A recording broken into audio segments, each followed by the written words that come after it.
And welcome back to Doki Literature Club. There was a 2-week gap between when I'm recording this and recording the last episode because, good lord, did my throat need a rest. But I'm feeling better now. That's all that matters. Let's get back into the swing of things. Oh man, I'm the last one here again.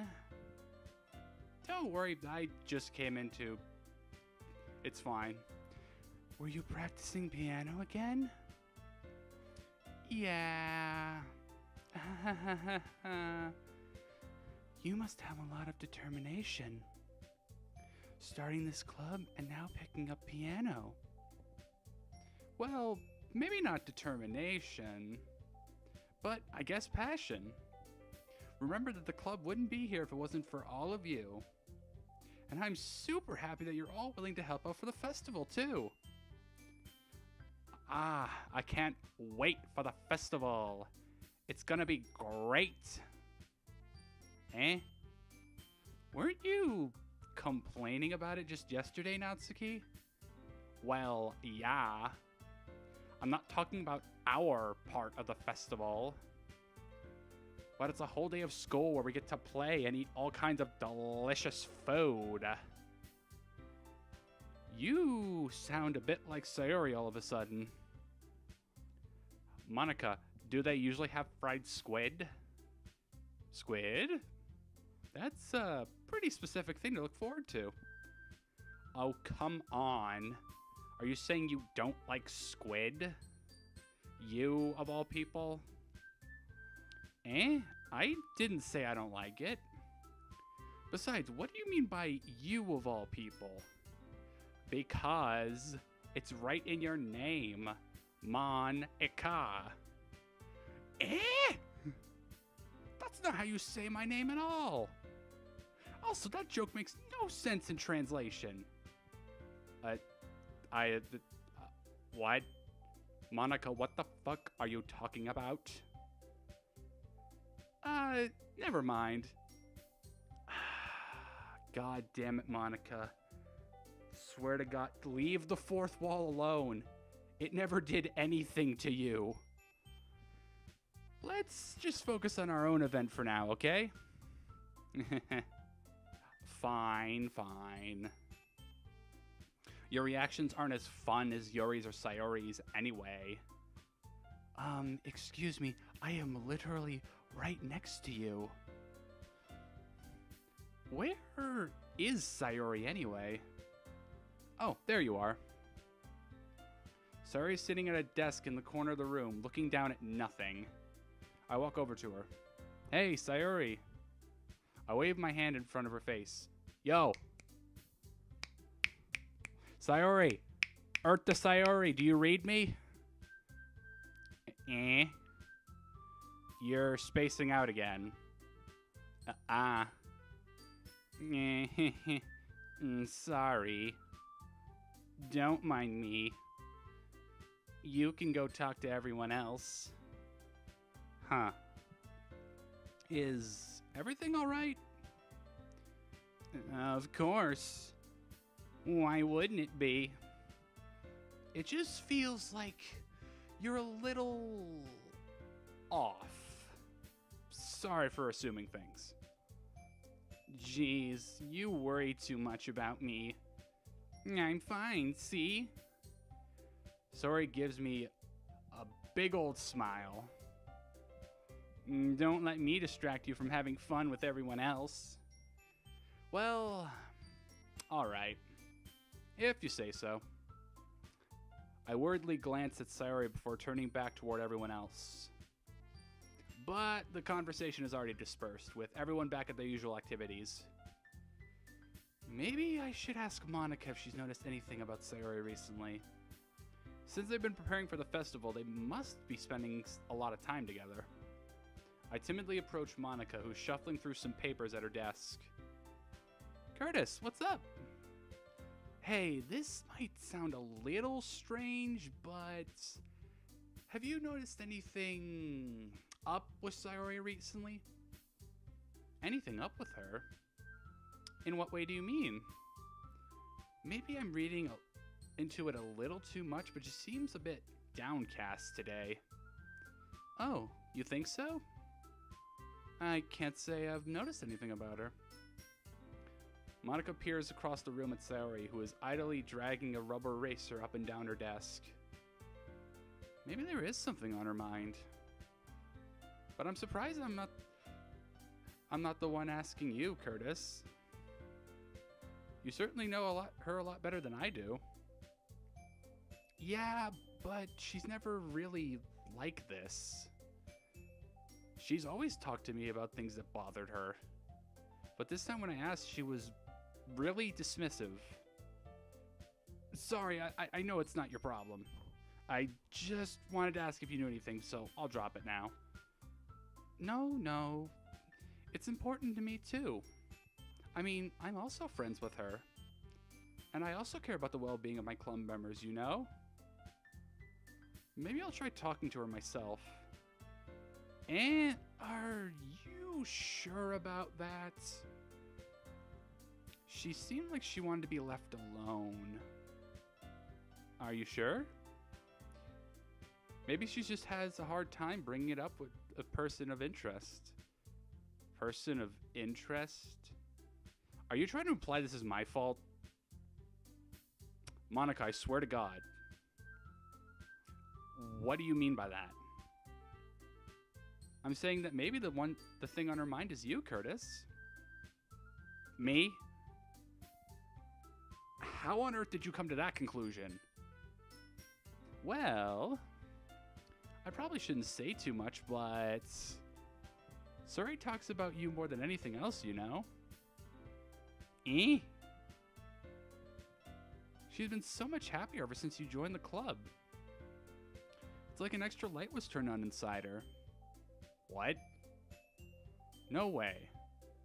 Sayori is always like that.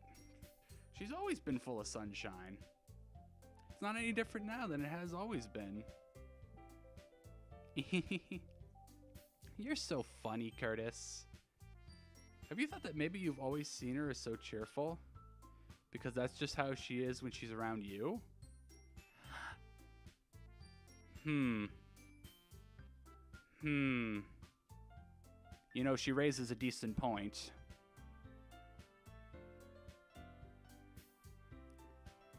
I said too much. I'm sorry, what do I know anyway? I didn't mean to jump to conclusions, so you should just forget what I said. I'll try to talk to her, so try not to think about it for now. Alright. Monica smiles meaningfully. I know she said to forget about it, but I already know that I won't be able to get her words out of my head. Monica stands up from her desk and walks across the room to where Sayori is sitting. I watch her kneel down next to Sayori and gently talk to her. But she's keeping her voice so quiet that I can't hear her from here. I sigh and sit down myself. I know Sayori told me not to worry about her and to have fun with everyone else, but that's impossible to do when she's behaving like this. Exactly how much do I care about her that I'm letting this weigh me down so much? Now it feels like I'm the one behaving out of the ordinary. But there's nothing I can do besides wait for Monica. Why does it feel like I'm being watched?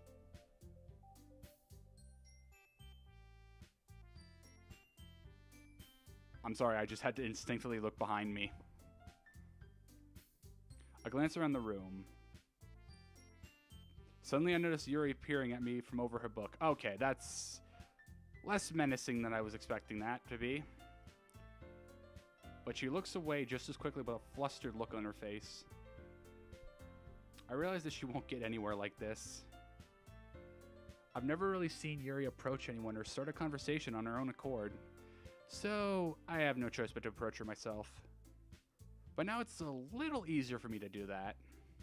I stand up from my desk and sit in one next to her own.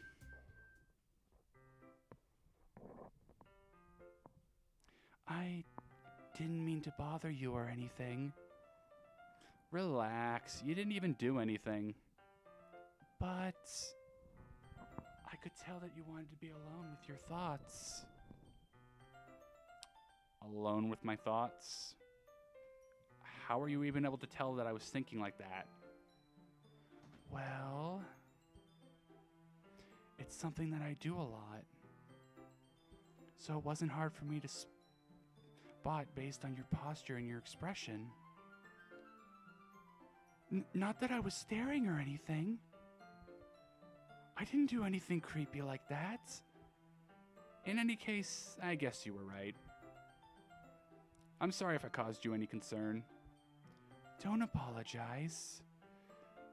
Your only troubles are the concern of those willing to share in that concern.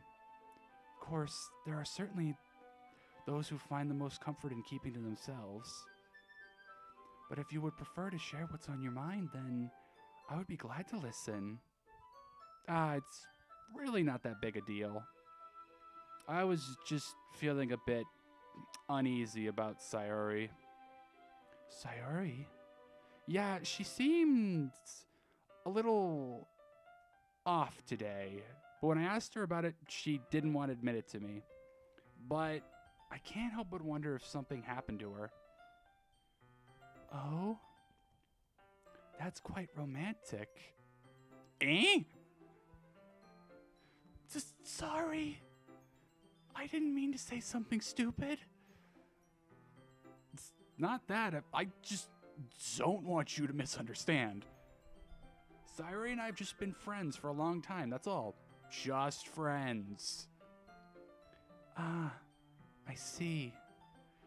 Then perhaps it is unusual for her to be dismissive to you about her feelings. Or maybe I'm just reading into it a little too much. Curtis, the world is full of meaning, often hidden deep beneath plain sight. And there are many untold mysteries behind every person, no matter how well you may know them. Ah, so you think that there might be something behind it after all? Mm-hmm. I think that Sayori is a very complex person. Her mannerisms on the outside don't always match what may be going on inside her head. And she may not always know what she wants. I noticed her strange behavior today, too. And I also feel some concern for her. But in your case, it looked like she was fully occupying your thoughts, wasn't she? Well, I guess that was the case. Sayori, she really means a lot to you, doesn't she? I guess. But you don't need to put it that way. It's fine. We're just friends. We're just good friends. That's all. Yuri suddenly looks deeply into my eyes. Okay, slow it down there, Yuri. Her expression is gentle and curious, as if she was searching for something. Embarrassed, I avert my gaze. Sometimes a person's mysteries are untold, even to themselves. And you, as someone honest and caring, may uncover feelings you weren't aware were in you. That is, I think that she would be a very fortunate person to have you feel that way about her. Yuri, you are giving me way too much credit. I'm a pretty simple guy, all things considered. So, I think I'm pretty good at understanding my own feelings. I am not nearly as sophisticated as you. That's not a compliment, is it? It is what it is. Anyway, as long as we're here, why don't we do some reading? Well, as long as you're okay with it. Yeah. I should be taking my mind off this whole thing anyway. Okay, everyone. After some time passes, Monica calls out to the club room. Why don't we share our poems now? Before I know it, everything is back to normal. Everyone goes to retrieve their poems, and I do the same. I make eye contact with Monica, and she smiles at me.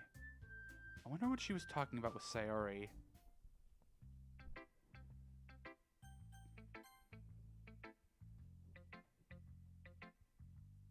Curtis, your writing has only improved in these last few days. Every poem you've shown me has been nothing short of spectacular. I can really feel the emotions. I'm a little envious, even. I don't think it ever came to me this naturally. Yuri, that's the wrong way to put it. This never did come naturally to me. But I have been able to improve so much thanks to you. You're really the example I was chasing after. Is that so? Yuri gently smiles to herself. This feeling. I'm so glad I got the chance to share my writing. I never thought it would feel like this. I remember you mentioning that yesterday. I can't believe that you're so good at something and you've never even shared it with anyone. It's kind of a shame. Maybe, but it's not like I really had a choice. What do you mean? Well, Yuri smiles sadly. Curtis, during lunchtime, I eat by myself. I mean, I relate. That was me in middle school. Did you know that? It's a great time to find a quiet spot and do some reading. In fact, I always have some books with me. You could say I really enjoy reading. Well, that's one way to put it anyway. But books are so full of amazing and inspiring people. People you want to fall in love with. Or people you just know would make really good friends. Cheerful people who always put a smile on your face. Or deep thinkers and problem solvers who discover the mysteries of life. So when you look at it that way, I'm surrounded by friends every day. You know? And those friends don't laugh at me. They don't tease me for spacing out all the time. They don't make fun of my body type. And they don't hate me for acting like a know-it-all. People say that about you? I'm not a know-it-all, Curtis. It's the opposite. I don't know anything. I don't know how to talk to people. I don't know how to make people see me as normal. I don't even know how to make myself happy. I have all these feelings, and all I can do with them is read and write. But it wasn't until now that I started sharing it with you that I really understood what was missing all this time. But I really haven't done anything. No, that's wrong. Just being patient and respectful. That's really important to me. I know I'm a difficult person, Curtis. I speak too slowly. I second guess myself all the time. I read too deeply into things. But every time, you've always treated me just like everyone else. It's so rare that I feel comfortable with myself when I talk to others. But that's why every time I talk to you, I just feel really happy. I see. Well, I treat you how you deserve to be treated, Yuri. And if other people don't see it that way, then screw them. I mean, I joined this club hoping I would make friends. And I would say I've had at least one success. Wouldn't you? If you put it that way, yeah. We really are friends now, aren't we? Yuri puts her head in her hands, but this time she's smiling as she does it. Do you want to show me your poem? Or hang on a second. That was probably my line. But anyway, yeah, let's share poems. I do. Let me get it for you. All right, let's see this. Ghost Under the Light Part 2. Ooh, the continuation. The tendrils of my hair illuminate beneath the amber glow, bathing. In the distance, a blue-green light flickers. A lone figure crosses its path, a silhouette obstructing the eerie glow. My heart pounds. The silhouette grows, closer, closer. I open my umbrella, casting a shadow to shield me from visibility, but I am too late. He steps into the street light. I gasp and drop my umbrella. The light flickers, my heart pounds. He raises his arm.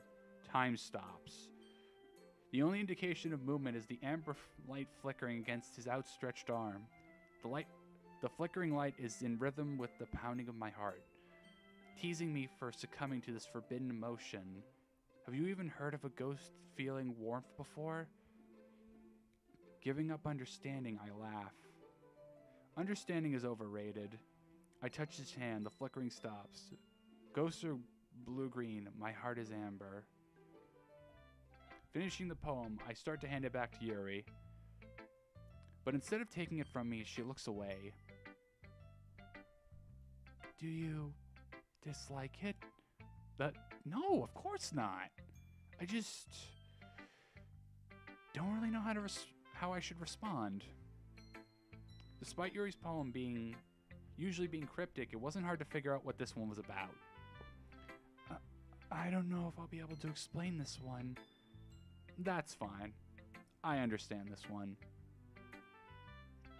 Yuri is having an even harder time speaking than usual. Does this one mean a lot to you? Yuri nods. I'm not really good with words, but I'm happy that you shared it with me. So thank you. And I hope we keep spending time together. Despite my inability to make eye contact, I see a faint smile emerge on Yuri's lips. I once again try to hand the poem back to her, but instead, Yuri gently takes my hand and pushes them back toward me. I hesitate in response to her warm touch. You can, the poem is... Once again, Yuri fails to form a complete sentence. You mean I can keep it? Yuri nods. I'd love to. Again, Yuri faintly smiles as if she doesn't want me to notice. You always make me feel nice. I know I'm not good with people, but I hope that I can return the favor sometimes. Yeah, don't worry. I think you did a good job. Yuri finally turns back toward me. I guess we should move on before Monica says something. But I'm sure we can talk again later. Yeah, I'm sure we will. Maybe next time I won't get cock-blocked by her. With that, Yuri timidly smiles at me, and I return to my seat so I can put her poem away. Alright. I feel like I should save you for last, Sayuri. Natsuki. Oh, man. This is seriously a step backwards. Eh? Bitch, what you say? I liked your last two ones way better than this. I mean, I guess I can't be mad at you for trying different things. As long as you're not trying to impress Yuri or something like that. No, I'm totally not trying to impress Yuri. Nah, absolutely not. Oh, she's on to me. Gross. Okay, Jesus. Like you said, I'm allowed to try new things. Why are you so emotionally invested in my poems anyway? Isn't that more of a compliment to me? No, gross. It's not like I care or anything, Baka. It's just that one of us in this club has to make sure you're not slacking off. Really? Well, what if you ended up just scaring me away? It's not like you would actually do that. Yeah, you're right. It's kind of fun to hang out here. even if I have to put up with you. Ooh, hot fire, me. God. Natsuki elbows connects with my stomach. Ow. Oh. Maybe I won't mind scaring you away after all. I was just joking. It was just a joke. Oh, I know. Don't worry, I was too. Your idea of joking is elbowing me in the gut? What happens when you're actually mad? You're just gonna knee me in the skull or something? How in the hell do you call that a joke? That seriously hurts. Well, maybe it was funny to her. I guess that's kind of the point.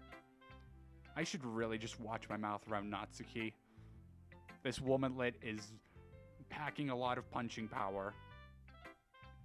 Anyway, Natsuki holds her poem up to me like nothing even happened. I'll be your beach. Your mind is so full of troubles and fears that diminish your wonder over the years. But today I have a special place, a beach for us to go. A shore reaching beyond your sight, a sea that sparkles with your brilliant lights. The walls in your mind will melt away before the sunny glow. I'll be the beach that washes your worries away. I'll be the beach that you daydream about each day. I'll be the beach that makes your heart leap in a way you thought you had left you long ago. Let's bury your heavy thoughts in a pile of sand. Bathe in sunbeams and hold my hand, lewd. Wash your insecurities in the salty sea and let me see you shine. Let's leave your memories in a footprint trail. Let you set you free in my windy sail. And remember the reasons you're wonderful when you press your lips to mine. God damn it, Natsuki. I'll be the beach that washes your worries away. I'll be the beach that you daydream about each day. I'll be the beach that makes your heart leap in a way you thought you had left you long ago. But if you let me be by your side, your own beach, your own escape, you'll learn to love yourself again. Yeah. I felt like I kept writing about negative things, so I wanted to write something with a nice message for once. Besides, the beach is awesome. Kind of hard to write anything negative about the beach. So you decided to write about the beach first and then came up with the message later. Yeah, well, it's only because of what happened yesterday. I mean, after Yuri and I realized we kind of wrote about the same thing. She wanted to pick a topic and have us both write about it or whatever. I see.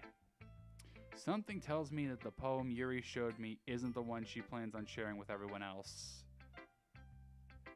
Of course, I choose not to mention that to Natsuki, out of fear that she'll try and fucking German suplex me through a desk. Ugh. You can really see her doing that too. Making us write about a simple topic, then trying to impress me by coming up with something all fancy. Well, it's not like I care. I just did it anyway. I mean, I guess mine ended up being kind of metaphorical too. But there's nothing wrong with doing that once in a while. At the very least, it was good practice. Alright, on to Monica. Hi, Curtis. Have you thought about what you might submit to perform at the festival? Well, being in this club is one thing, but performing in front of a bunch of people, I'll have to give it some more thought. Okay, no pressure. But whatever you do, I'm sure it'll turn out great. It would also make me happy to see. Anyway, let's take a look at today's poem. Sure. I let Monica take the poem I'm holding in my hands. Mm-hmm. Your style's gotten so refined, Curtis. Yuri's been teaching you a lot, hasn't she? Well, I guess so. Yeah, I've been noticing how much time you spend with her. I think I've heard her say more words these past couple days than she's talked in a whole year. Not sure how you did it, but that's pretty impressive. Well, she just needs some patience and a way to talk about all the things in her head, I guess. I'm still getting the hang of it myself. You're certainly putting in a lot of effort. You must really like her. That's, God damn it, Monica, mind your own business. It's awfully suspicious, you know. Spending time with her in the club room every day. Reading that FG novel with her. Well, I just feel bad that she has a hard time socializing. It makes me want to make sure she doesn't spend all her time alone. Besides, the novel isn't bad either, you know. All right. I get you. Just be careful, all right? I know that Yuri isn't used to opening up herself. So if something bad happens while she's vulnerable, then it could really be hard for her. Her books aren't a total escape from reality. They're just a bandage. You say that like I'm going to hurt her. Sorry, I didn't mean that. If anything, she might accidentally hurt herself. Anyway, I'll share my poem with you now, alright? Hold that thought for next episode. 'Cause we're out. Take care.